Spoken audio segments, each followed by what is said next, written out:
But just focusing on this a bit further, looking at well-being, there was a major study that was carried out, a meta-analysis. 148 studies were examined. In total, there are over 300,000 people. And they were actually looking at what impacts our psychological and physical health. And they looked at a number of factors, as you might expect: air pollution, not smoking, having a flu jab, not being overweight or obese, not drinking much or not drinking at all, and being physically active.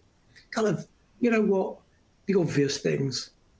And you kind of think, yeah, smoking, that must be pretty serious. Taking exercise must be amazing, and the impact it has.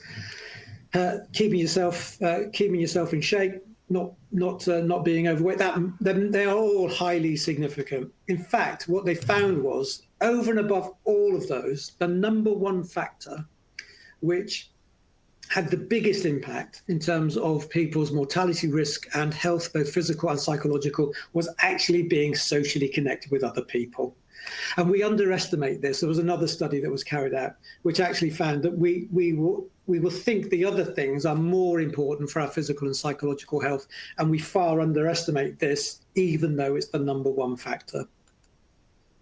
And it has an impact, immediate and longer term. In terms of the immediate impact, there's increased blood pressure. We get signals that we don't belong. This is a place which people are not making us feel welcome. It increases our blood pressure. We get extra secretions of the stress hormone cortisol. Our heart rates go up. That goes on for a longer term period, which leads to wear and tear on our bodies.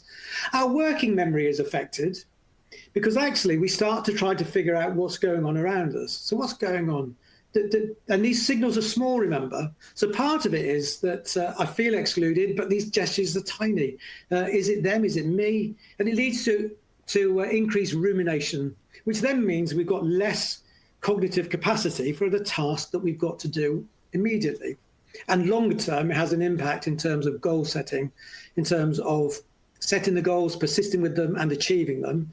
But it also has an impact on our self-esteem, which I'll come to in a moment. But we start wondering, well, is it them? Is it me? Am I paranoid? Am I not as good as I thought I was? What am I doing which is leading to me being excluded? And in the longer term, this leads to risk-elevated coping. People engage in more risky behaviours. So they will eat too much of the wrong food. They will exercise too little, which then has other health consequences, as we all know: obesity, diabetes, and other issues like that. So we each have the power to give one another a